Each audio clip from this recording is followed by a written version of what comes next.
Les Grandes Gueules d'Adafo Média, seule émission dans l'histoire de la radio en Guinée à franchir le cap des 5 millions d'auditeurs. À Bokeh, Cancan, Labé sur Radio Espace Région. À Kindia sur Kanyazik. En forêt sur Sahali FM. Meilleure émission talk-show panafricaine sur le continent, jamais éditée dans la sous-région. Bienvenue chez les GG. Ici, on ne prend pas de gants. À Lola sur 99.7, même fréquence du côté de Tamakene, c'est à Bokeh. Vous les voyez à l'écran, nos deux invités qui s'installent. Évidemment, on parle de vous dans les Grandes Gueules tous les matins d'ailleurs. On parle de contrôle technique ce matin, mesdames et messieurs, avec les spécialistes qui nous rejoignent. Abal Diakité, directeur général adjoint d'une société de la place, évidemment. Et Hugues Bru, lui, il est consultant et formateur. On essaie de comprendre ce matin, évidemment, avec nos invités, mesdames et messieurs.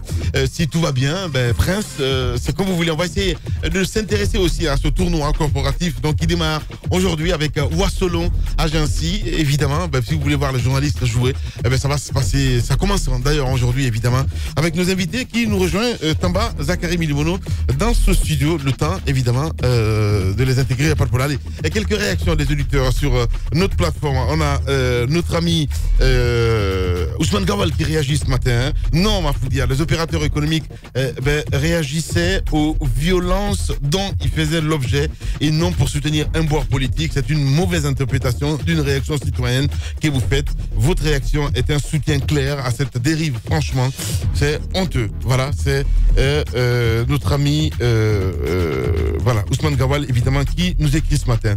On va recevoir nos invités, mon cher Tamba. Voilà, monsieur Diakité, bonjour.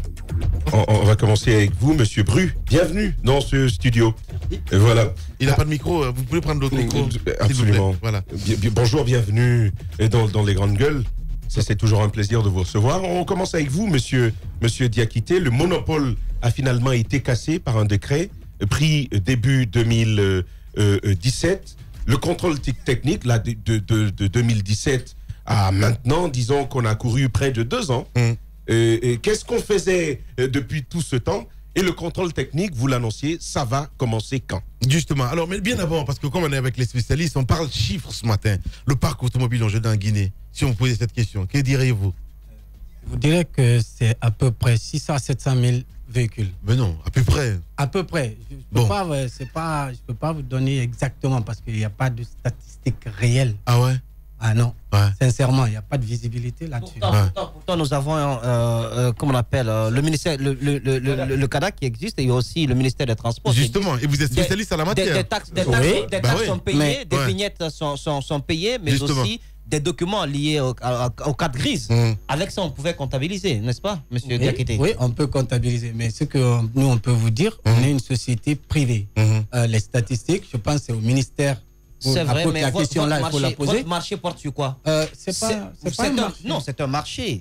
Vous avez en ligne de mire les véhicules, les engins roulants, le parc automobile. Donc, il faut maîtriser quand même son public cible. Mais on le connaît à peu près. Mais l'important aujourd'hui, je pense qu'il faut plutôt parler le pourquoi, du comment, du contrôle technique. Mais non. C'est plus intéressant. Mais attendez, vous n'êtes pas dans une émission commerciale, c'est important. Non, c'est important. Nous, on pose des questions comme ça nous semble. Monsieur Diakité, voilà. Alors, à ce stade, qu'est-ce que votre société propose réellement? Nous savons que de l'autre côté, nous avons... Parlons plus du constat, Moussamou, ici. Là. C'est pas une proposition de ce que la société propose. Le constat est là. Si vous partez dans ce domaine-là, contrôle technique, parce qu'il y a un besoin. On sait bien qu'il y avait un monopole. Depuis là, c'est cassé. Qu'est-ce que vous allez proposer? Comme vous le dites, attendez, Moussa, qu'est-ce que vous allez proposer, comme vous le dites, au peuple de Guinée? Voilà. Après un décret d'application du contrôle technique. Nous, on s'est porté candidat, on a demandé un agrément au ministère des Transports.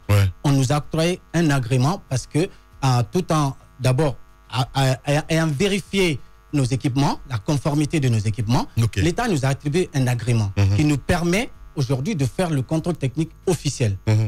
Voilà, du parc automobile guinéen. Seulement, je connais votre centre. Oui, je n'en connais pas d'autres à l'intérieur du pays. Non, vous ne les avez pas. Parce que, attendez, il faut essayer de comprendre un peu. Il y avait un monopole. Aujourd'hui, je vous le dis, je persiste, je signe, vous ne trouverez aucune société étrangère qui va venir investir dans le contrôle technique en Guinée. Pour la simple raison, il n'y a aucune visibilité. Vous avez commencé par ça, les statistiques, on ne le sait pas aujourd'hui. On n'est pas à l'intérieur. Pour la simple raison, il y avait un monopole. Est-ce que vous pensez qu'on peut continuer à investir dans une activité où vous êtes bloqué, où il y a un monopole? Mais à partir de là, nous, on est prêt aujourd'hui à investir davantage pour aller à l'intérieur. Mais il faut d'abord commencer par le centre pilote qu'on a à Koléa. Voilà, il faut commencer par ça. On a investi beaucoup d'argent. Vous connaissez notre histoire. Ça fait plus de 7-8 ans qu'on est en train de répéter tout le temps qu'il faut lever ce monopole parce que techniquement, il est impossible aujourd'hui à un seul opérateur de faire le contrôle technique en Guinée. Vu le parc automobile guinéen, c'est impossible. Chez nos voisins, en Côte d'Ivoire, ils ont libéralisé l'activité. Ailleurs, Burkina, parce que bon, il y a l'État qui est actionnaire. Donc voilà, exactement, ça reste, ça fonctionne. Au Sénégal, ils ont des problèmes parce que l'Union européenne a investi, l'opérateur qu'on a pris, c'est un étranger, il ne veut pas réinvestir dedans. Alors voilà pourquoi nous aujourd'hui, on est prêts, on a mis du temps à démarrer parce qu'il y avait un préalable.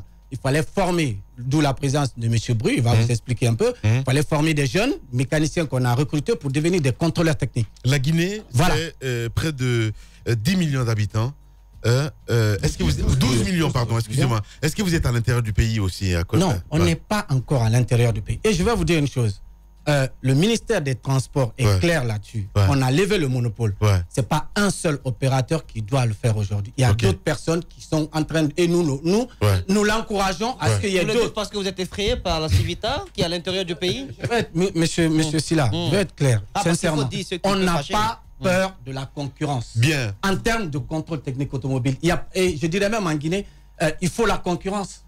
Il faut la concurrence si on veut aujourd'hui qu'il y ait une qualité du travail.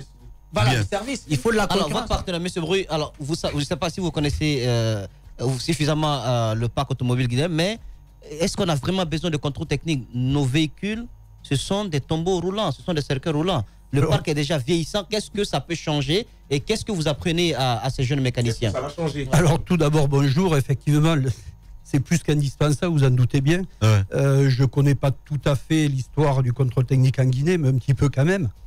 Je pense qu'il y a plus de 10 ans qu'il n'y a plus aucun contrôle et vous voyez l'impact que ça a eu sur le parc. Donc bien évidemment que c'est indispensable. Alors ces problèmes administratifs, bon, je les vois techniquement parlant, et j'ai du mal, je vais vous répondre, et j'ai du mal à comprendre que des gens fassent tout pour freiner l'installation. Moi, la seule vue que j'ai, en France, j'ai été sapeur-pompier volontaire pendant plus de 10 ans. J'ai eu à désincarcérer des corps suite à des chocs entre deux voitures. Quand vous avez ces images de chair mélangée aux débris de verre, de fer, que vous passez 1 heure dans des cris, des souffrances, je vous garantis que vous n'avez plus jamais envie de voir ça. Donc, bien évidemment que le contrôle technique, il ne va pas régler tous ces problèmes. En gros, pour la sécurité, vous pouvez dire qu'il y a certainement un quart qui est dû aux défaillances techniques, un autre quart qui est dû à l'incompétence des chauffeurs, il faut former les conducteurs. Après, vous avez aussi les infrastructures qui ne sont pas forcément toujours adaptées. Donc, nous, notre part, c'est uniquement le contrôle technique. Et forcément, il faut des mécaniciens. Alors, est-ce qu'on peut aller sur les aspects législatifs du contrôle technique? Je crois que savoir que c'est obligatoire, normalement. Oui, alors, normalement. Où en est-on par rapport à la Guinée? C'est une question que je vous pose à deux, je ne sais pas qui nous donne la réponse, mais où en est-on par rapport à cela? Et quelle communication, justement, accompagne tout ça? Ça a été rendu obligatoire depuis décembre 2017. Mais il faut des outils pour appliquer ce décret, c'est-à-dire des sociétés qui font le contrôle technique de ces véhicules. Alors, nous, on est l'une des premières sociétés qui a obtenu la gamme. Donc, aujourd'hui, on a les outils. Et ce que vous dites, il y a eu un cahier des charges dans lequel on a déterminé la périodicité qu'il faut imposer. Les prix, c'est le ministère des Transports qui nous l'a imposé. Les points, quand vous amenez votre véhicule, les points qu'on va contrôler, c'est le ministère qu'on appelle le phrasier. M. Bru va vous expliquer.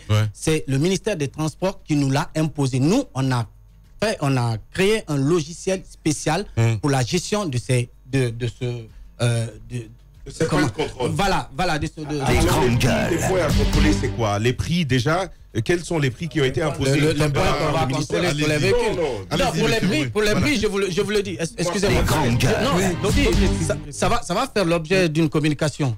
Et je vous assure d'une chose, les prix sont faits de telle sorte à inciter les gens à mener leur véhicule au contrôle technique. Voilà, allez, on revient dans un instant. Talibé, en direct chez les Grandes Gueules. Les Grandes Gueules.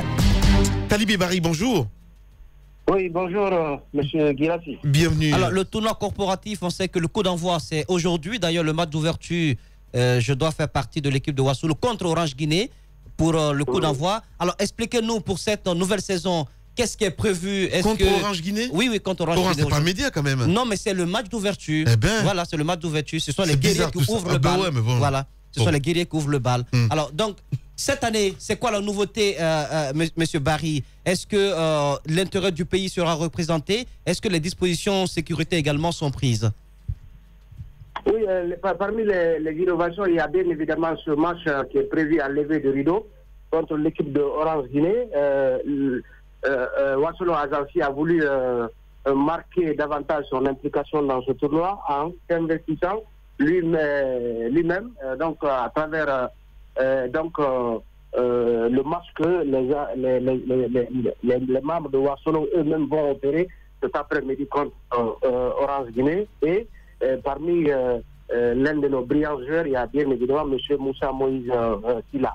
Alors, l'autre innovation, vous savez que nous avons organisé cette édition en hommage à notre confrère, ce Ablaïba, décédé dans des circonstances très douloureuses. Nous avons voulu donc que cette édition rappelle toute la place qu'il a occupée, qu'il continue d'occuper dans le paysage et dans le cœur de toute la presse guinéenne. Ouais. Alors, en plus de cela, le trophée porte toujours donc le nom de M. Mamadou Antonio Souaré, président de la Fédération guinéenne de football.